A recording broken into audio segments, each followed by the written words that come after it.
the pipes are calling. From glen to glen and down the mountainside. Happy St. Paddy's Day. Good to have you with us. Mr. Irish here, Tom Patrick McAuliffe. Full-blooded Irish, born on St. Paddy's Day and full of shit as the day is long, don't you know? Anyway, I hope you're having a good one. Great to have you with us. This issue is all about Ireland and books about the Irish. So I'm glad to have you with us. A couple things, a couple housekeeping items.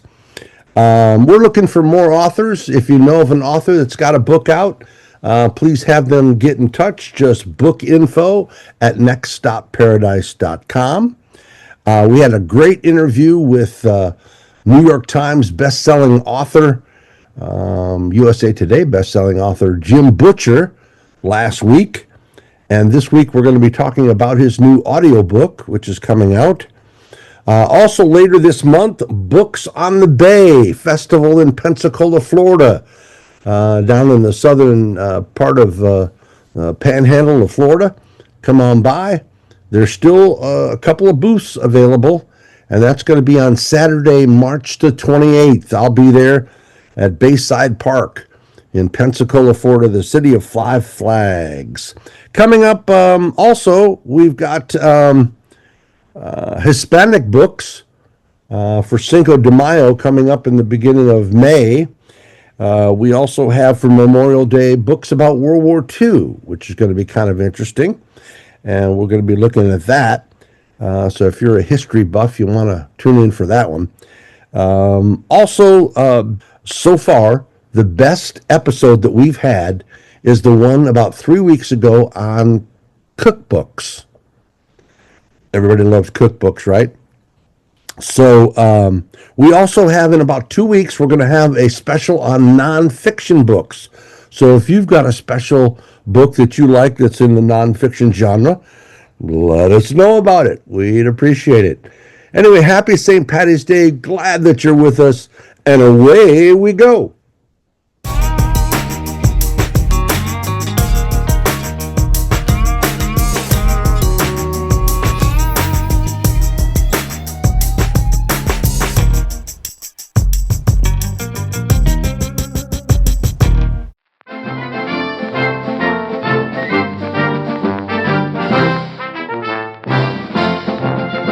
From the sea, from the air, from the land, the latest in news and perspectives on books and music here at Tom's Cabin.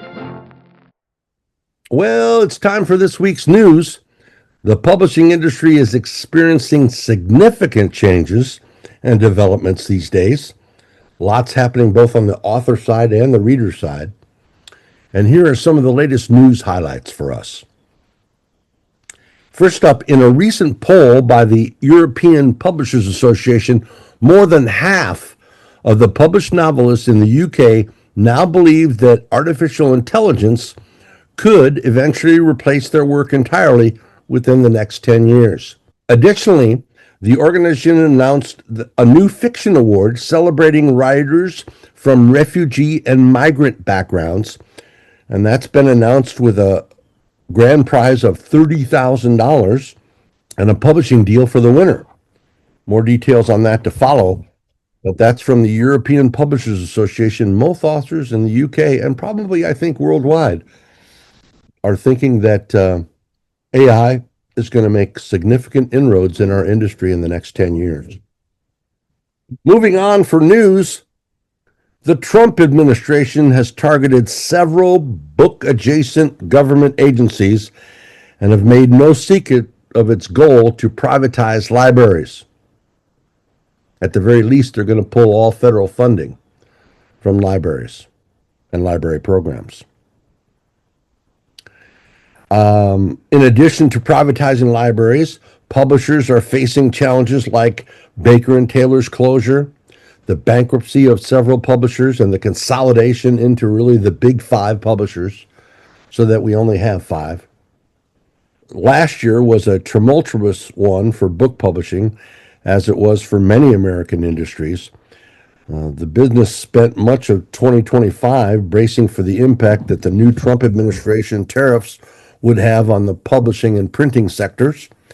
And while some costs did indeed rise, for the most part, books escaped the worst of the hikes, and most were excluded from the new levies.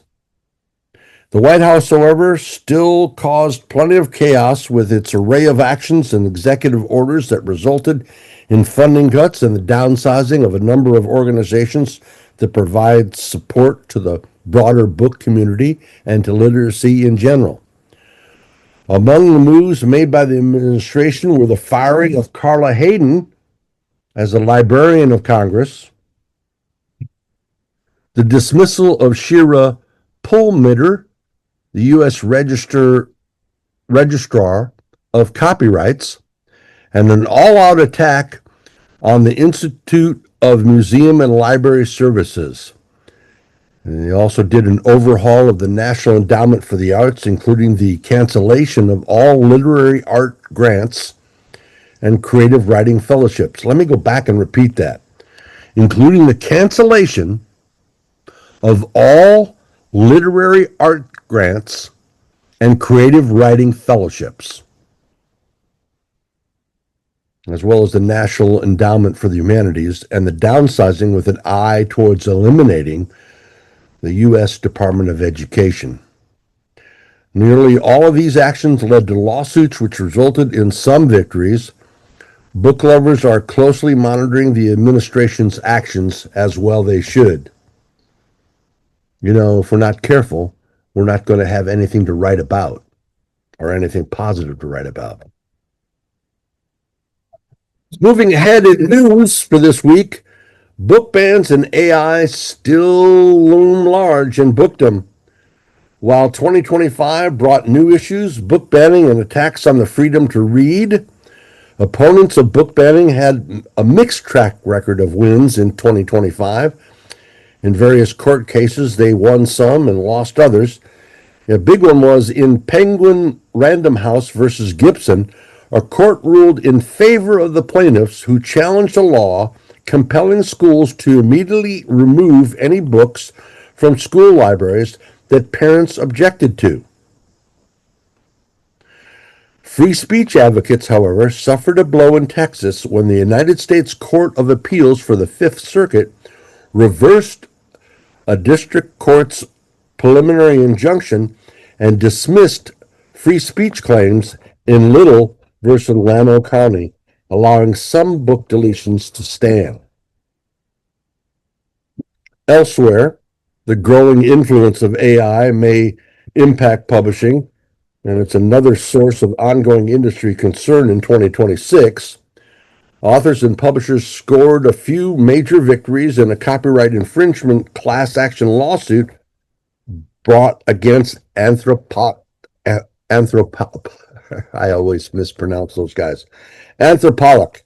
I'm even mispronouncing that. The AI giant agreed to pay $1.5 billion with a B, $1.5 billion to authors over its use of pirated books to train its AI large language models. You can check, I'll put down at the bottom the website that you can go and check to see if your books or your favorite author's books were included in that theft.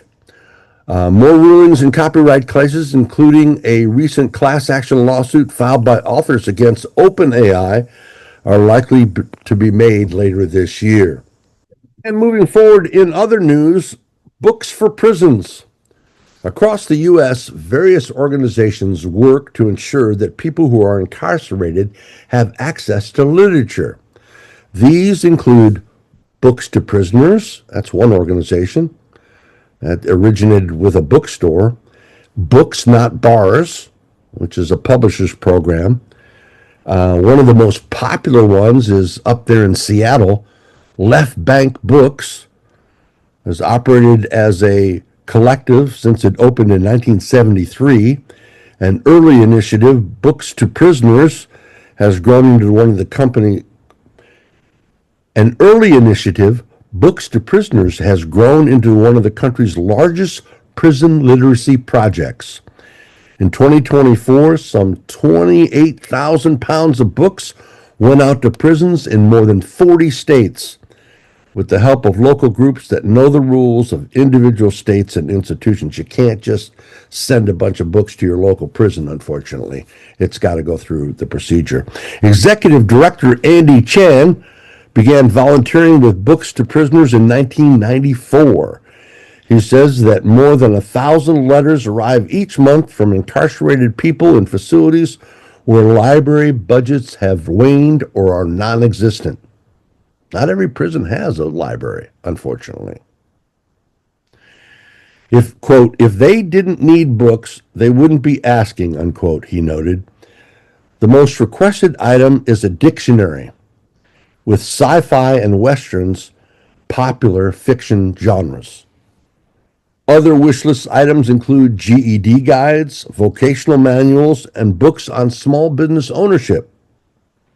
Content bans that vary by state and facility can keep incarcerated people from receiving the books and exploring race and identity.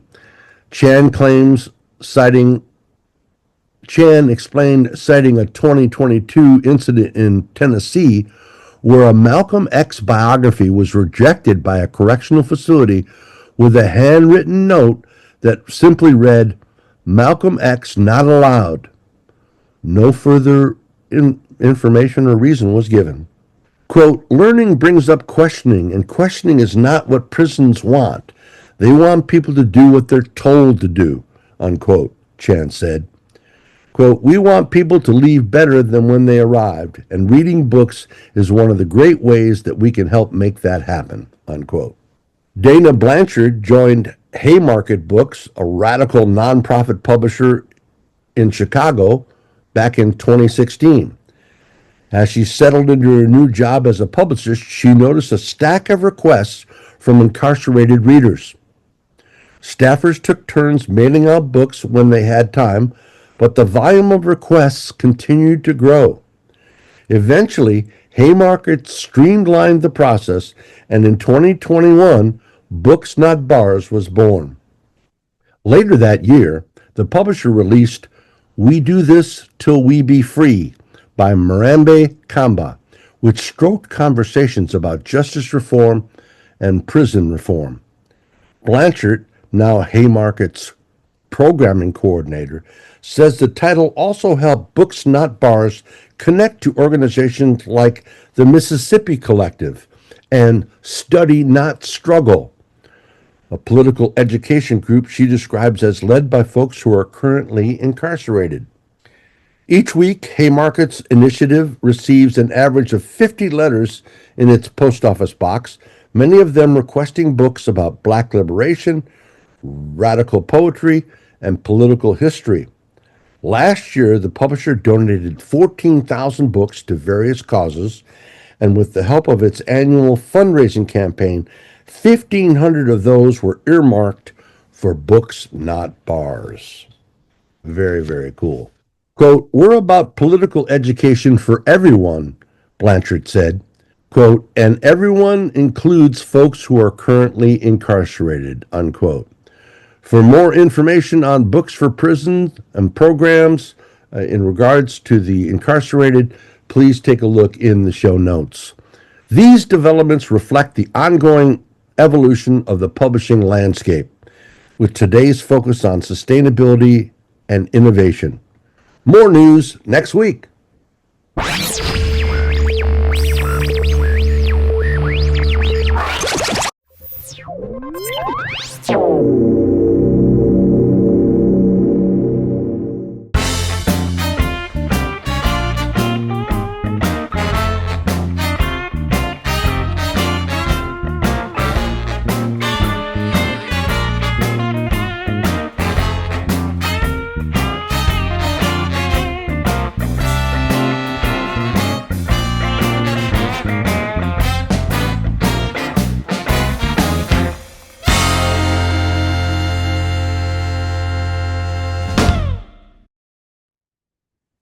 I love old stuff.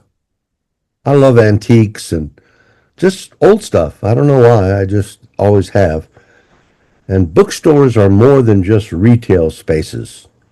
They're places for community, for us to come together and share new insights. And they're not just retail spaces, they're cultural institutions, literary sanctuaries, and in many cases, silent witnesses to the turning pages of human history. It's a place where the community can come together.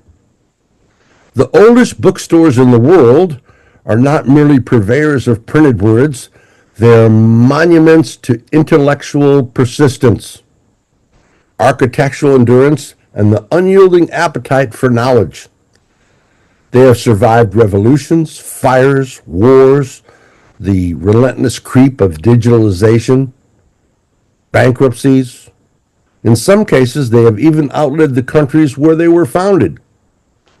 To walk into one of these aged establishments is to step into a different era, where paper smells of time and the shelves creak with stories, not only of the books they hold, but of the centuries that they have endured.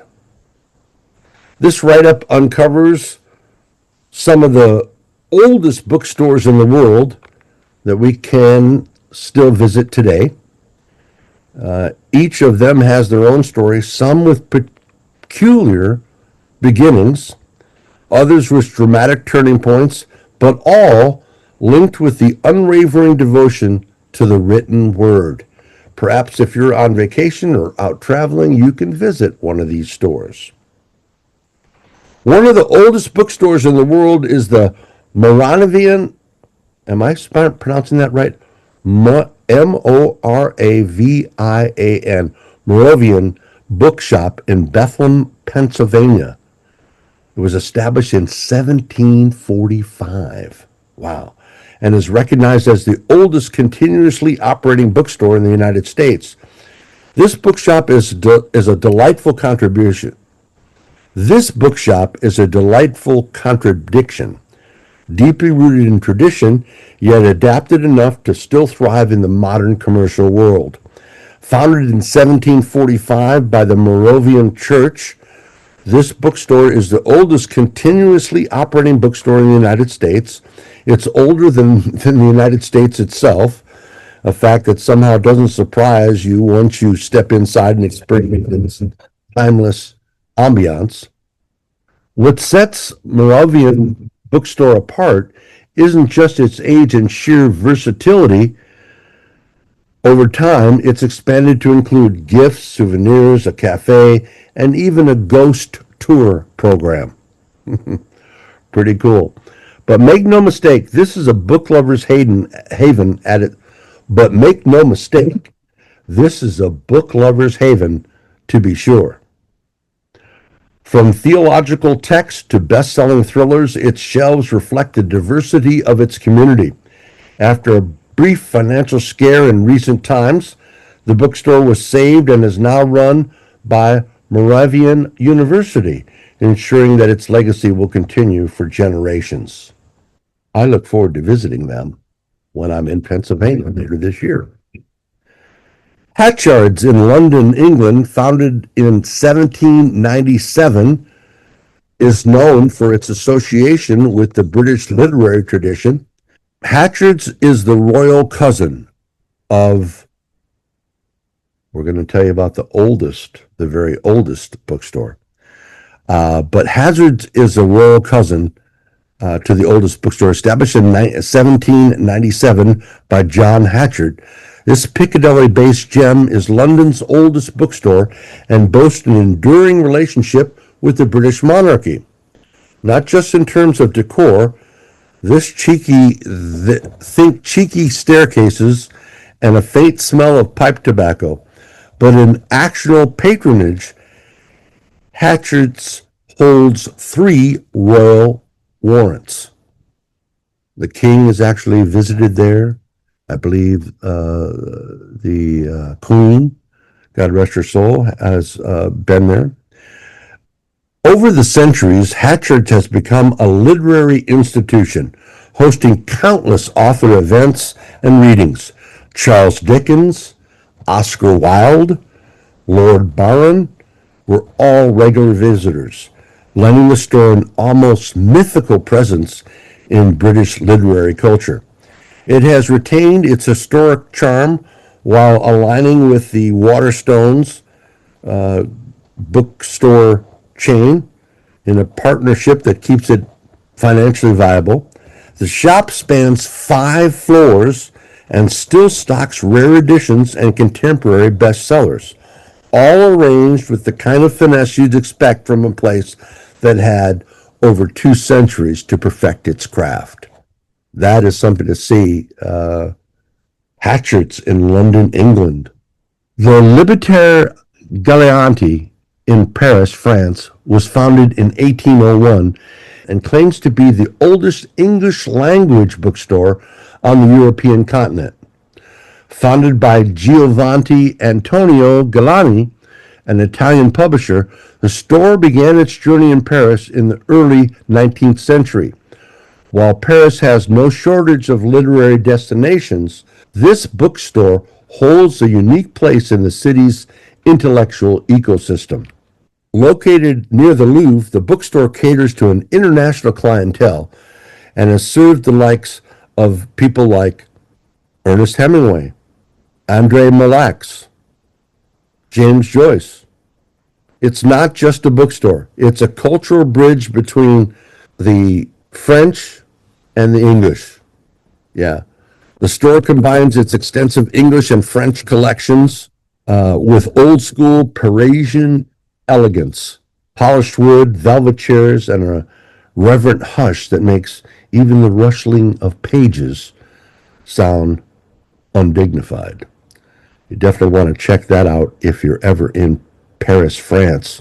Founded way back in 1801. Let's go across the pond to America and the Prattle Bookshop in Boston, Massachusetts. It was founded way back in 1825. The Prattle Bookshop doesn't just sell books, it curates the aura of a city rich in revolutionary and literary history. Founded in 1825, it is one of the oldest Aquarian bookstores in the United States. Located in downtown Boston, the store has moved several times before settling into its current location on West Street. Run by the Gloss family since 1949, Prattle is best known for its open-air sales lot. It's a delightful outdoor extension filled with bargain books. There'll be a picture there. The main store houses rare editions and collectibles and signed works, catering to both everyday readers and serious collectors. Boston's icy winters and humid summers haven't dampened the charm of this outdoor literary outpost. If anything, the store seems to wear the seasons like a well-worn jacket. A little worn, wonderfully warm, and full of character.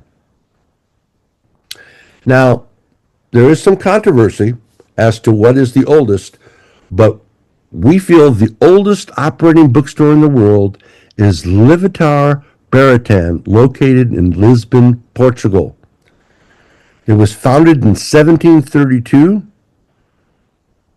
and it survived numerous historical events, several fires, a revolution, and also included the devastating 1755 Lisbon earthquake, which destroyed its original location. The bookstore was relocated to its current address in the Chadaho district, and it continues to thrive, to this day. It has some definite cultural significance. Over the centuries, the bookstore has become a cultural landmark in Lisbon, frequented by notable literary figures, including the famous Portuguese poet Fernando Pessoa. The bookstore is not just a retail space, it serves as the hub for literary events and gatherings, maintaining its relevance in contemporary culture. The atmosphere is certainly old school. The interior of the bookstore features traditional wooden shelves and charming ambiance that reflects its long history. Visitors often describe it like it's stepping back in time. And it has old world charm, modern amenities, and online sales as well. So if you want to check that out, if you're ever in Portugal and Lisbon, check out that bookstore. 1732. It's been around a while. Visitors often describe it as stepping back in time and history. It has a blend of old world charm with modern conveniences. It's got a gift store, it's got a cafe where you can get some, and it does online sales. So check out the Lateria Bertrand. I'm sorry, I'm mispronouncing that. You'll see it spelled in the show notes. It holds the title as the oldest bookstore in the world and will for the foreseeable future. These bookstores not only offer a glimpse into the past, but also continue to serve as vital parts of their communities, celebrating literature, culture, and books.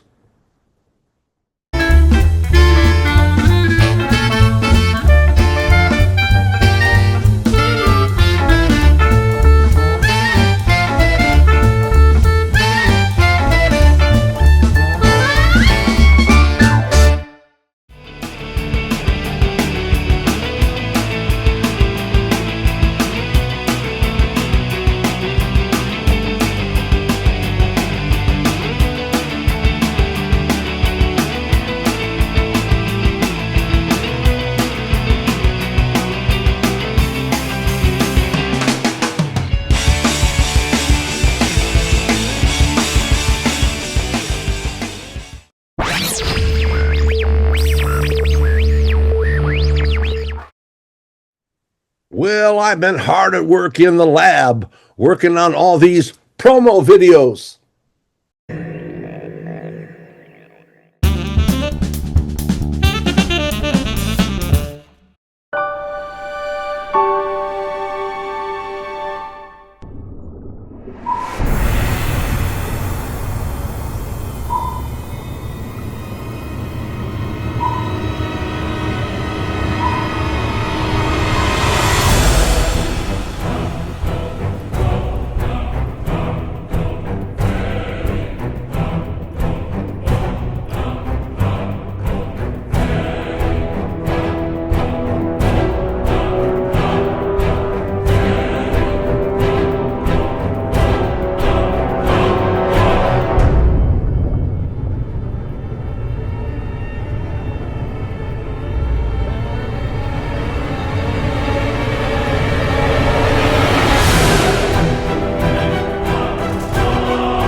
Well, let's look at the best books about Ireland and Irish culture.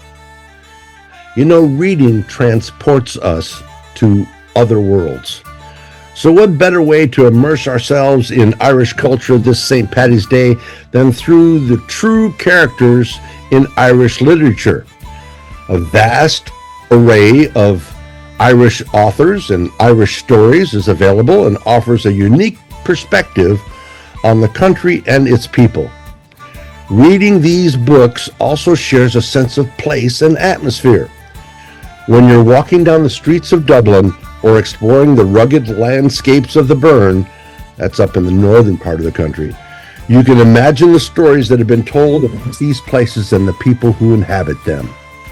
It makes the Irish culture more meaningful, enriching, and more memorable. So, here they are, what I, someone born of the Blarney on St. Paddy's Day, feel are the top 10 novels about Ireland and the Irish culture. These should be on your TBR pile. Let's take a look. This was the first full book I read as a sophomore in high school. Trinity, a novel of Ireland by Leon Uris. It's a fantastic book. You should check it out. Published in 1976 by Doubleday Trinity. Spent 21 weeks atop the New York Times bestseller list in 1976 and 14 more weeks in 1977.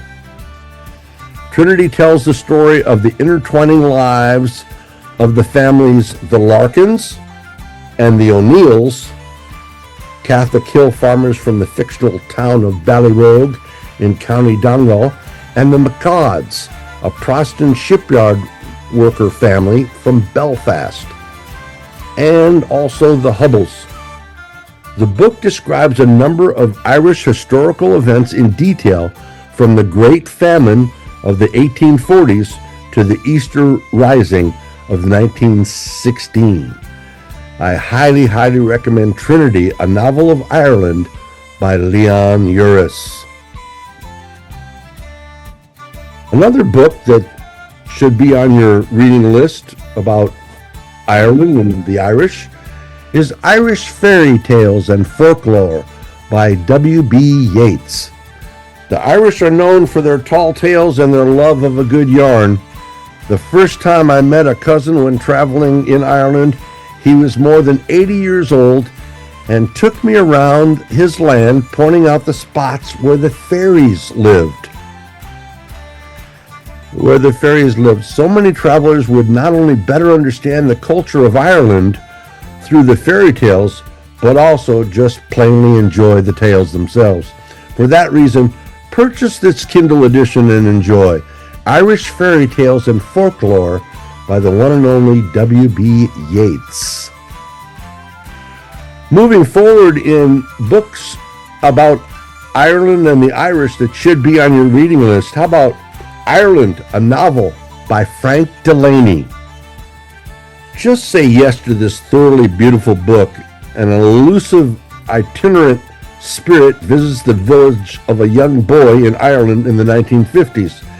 And over the course of 3 nights and his entire life, the storyteller's tales of history and folklore unfold. They change the young boy's life.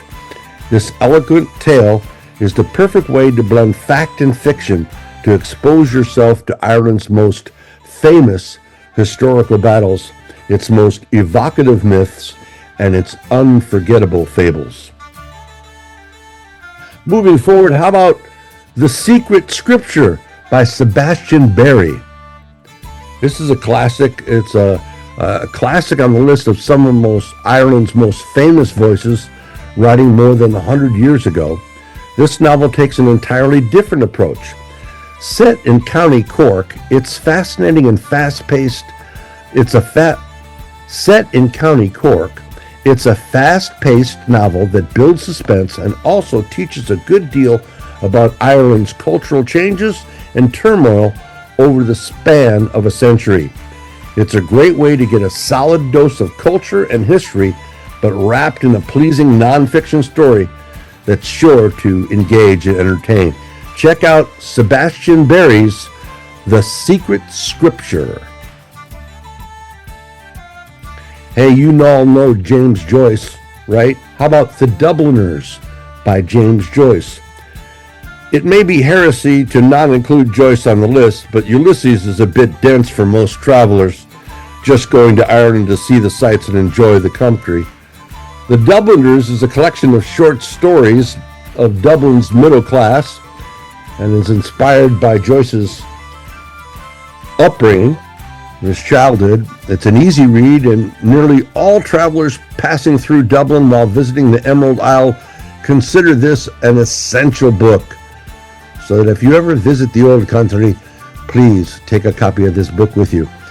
It will deepen how you experience Ireland's cities, streets, and neighborhoods, and you should definitely have it on your reading list. The Dubliners by James Joyce. Moving forward in books about Ireland, how about Normal People by Sally Rooney? This modern-day love story follows the complex relationship between Connell and Marianne as they navigate their way through high school and then Trinity University in Dublin. It's a beautifully written and emotionally resonant novel that captures the nuances of Irish culture and society. The setting is Dublin and is also good fun. So check out Normal People by Sally Rooney.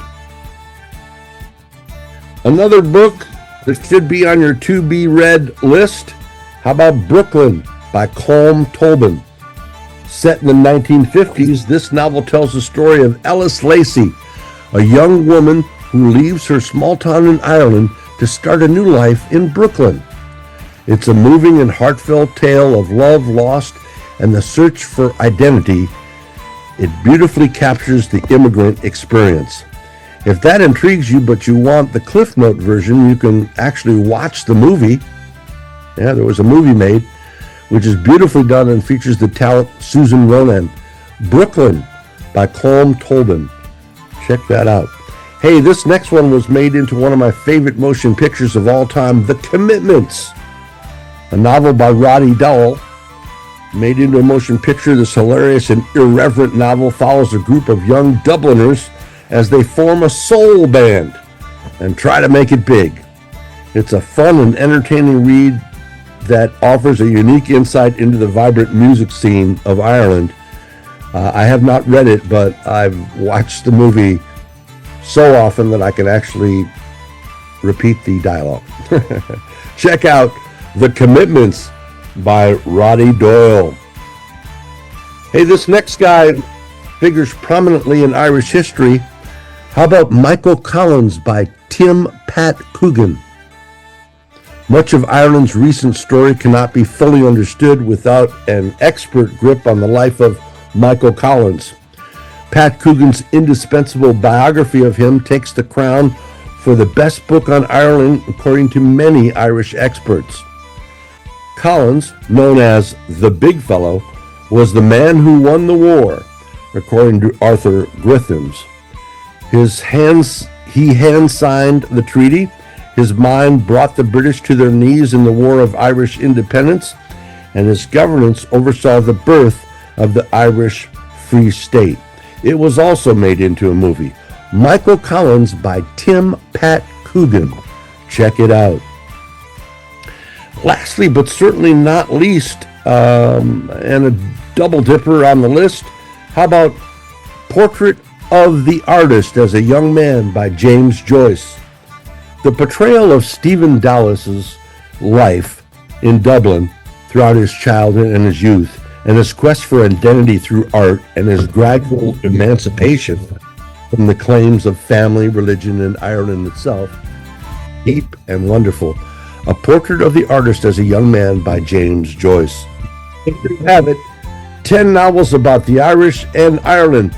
Bosh and Bigora, get out there and enjoy one.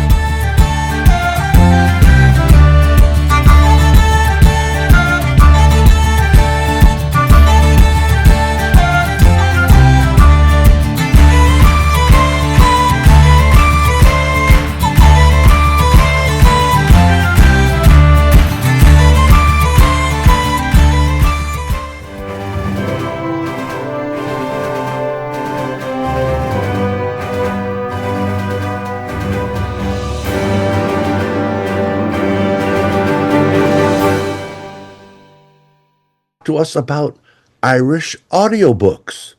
Take it away.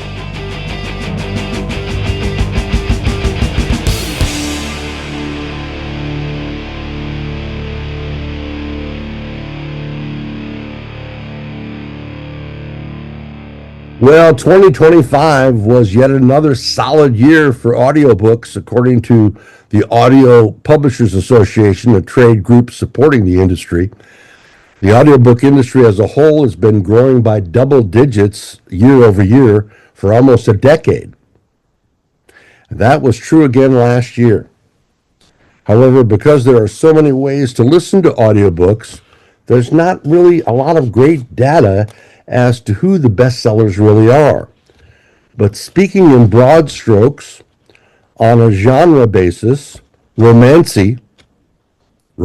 mystery, books continue to win the day with sexy stories about dragons, knights, fairies, and mysteries. The audiobook community is also seeing a lot of success in horror, as well as mystery thriller titles. The medium continues to grow with more titles and platforms. Case in point, the giant streaming service Spotify has started including audiobooks in their year-end roundups. So let's take a look at some audiobooks for consideration in spring 2026. Liza the Legend spills the tea with her new memoir, Kids, Wait Till You Hear This. Liza Minnelli. With so many pretty little things eager to share their stories these days without having lived life very much, it's easy to be jaded about celebrity memoirs. Then there's Liza Minnelli, the daughter of famed film director Vincent Minnelli and Wizard of Oz star Judy Garland. She's Hollywood royalty who has seen it all, yet the award-winning actress and songstress has never shared her side of the story. The fact that the icon is finally giving us her tale of nearly 80 years on the planet is thrilling, and that audio will include original interviews with her longtime friend Michael Feinstein, and hopefully other autobiographical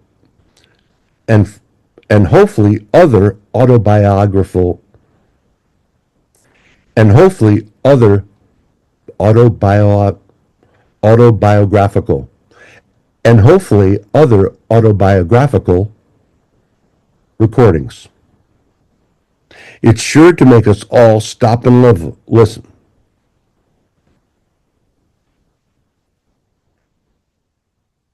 The audio will include original interviews with her longtime friend, Michael Feinstein, and hopefully other autobiographical recordings. It's sure to make us all stop and listen. You're going to want to check out Kids, Wait Till You Hear This by Liza Minnelli, new audiobook, available on Chirp. Continuing with audiobooks that should be on your listen list, how about We Burn So Bright? At this point, just about anything that T.J. Kuhn writes is an immediate add to the library list. At this point, just about anything that T.J. Kuhn writes is an immediate add to the to-be-read list. And from everything I've heard about We Burn So Bright, I'm already preparing myself for the ugliest of ugly cries. Following Dan and Rodney, two husbands on a month-long end-of-the-world road trip after 40 years of marriage, this listen is going to make you feel.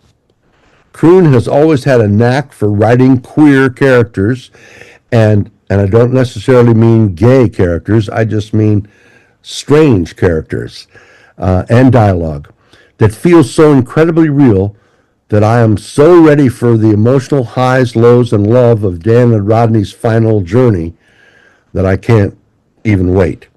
Plus, with Kurt Graves set to narrate, I already know that we're going to get a beautiful performance that'll absolutely destroy me. So definitely put on your list We Burn So Bright by T.J. Kuhn. In mystery and thriller audiobooks, there's always tons to choose from, And we have another audio book that's new and from prolific author Frida McFadden. It's called The Boyfriend.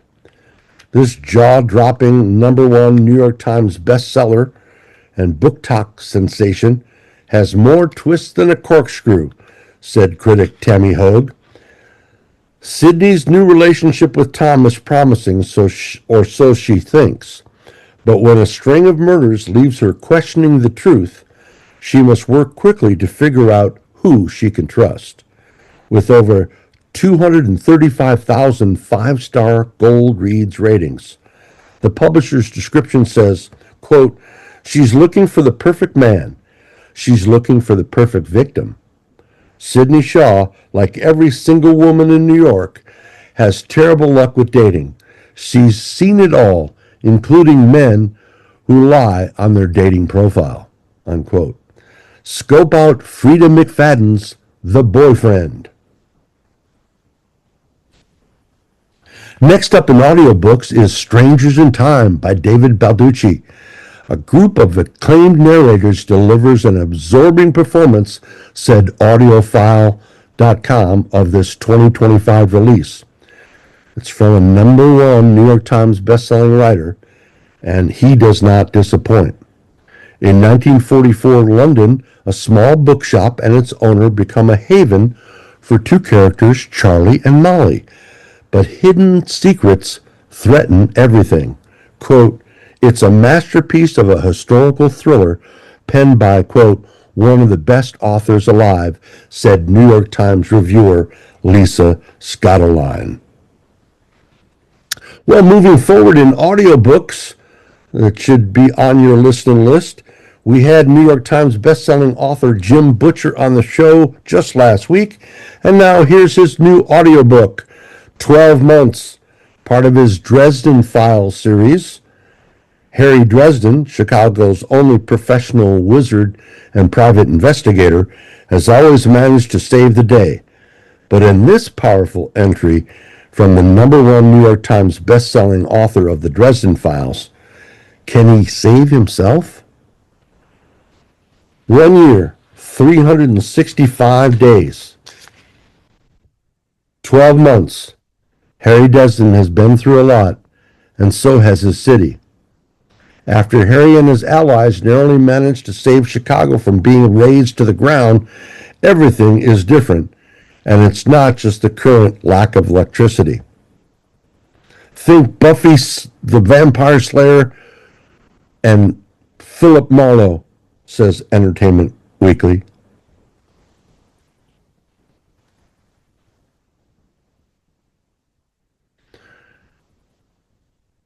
Jim Butcher is the author of the Dresden Files series, and he has also written a Spider-Man novel entitled The Darkest Hours. Butcher has long proven he can juggle multiple threads of political intrigue, personal drama, and threat with a masterful use of action, tension, and dialogue. Think Buffy the Vampire Slayer starring Philip Marlowe, says Entertainment Weekly. That's certainly something to take a look at. 12 Months from Jim Butcher. There you have it. 5 audiobooks that should be in your earphones in the very near future.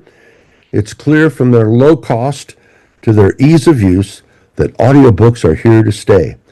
They offer an easy way to enhance one's story consumption. And to my way of thinking, audiobooks do indeed count, and are, from a reader's perspective, every bit as valid as print books. In fact, with multiple voice authors, and in fact, with multiple voice actors, they can be even more engaging than the print version. Check out an audiobook today.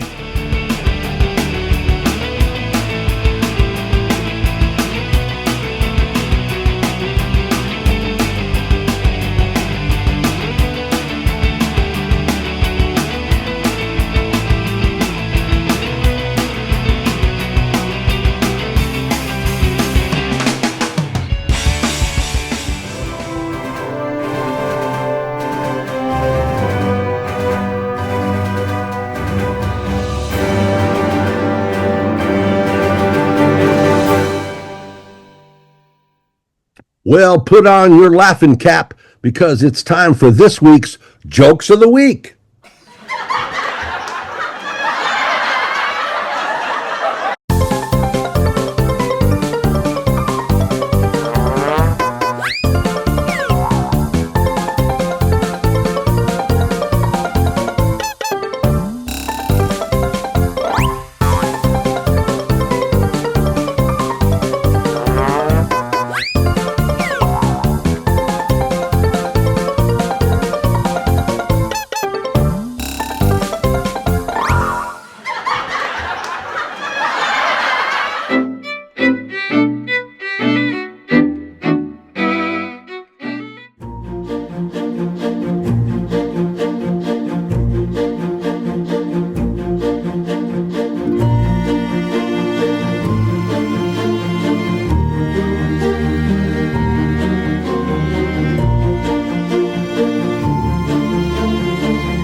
Well, thanks so much for tuning in. Happy St. Patty's Day to you and yours.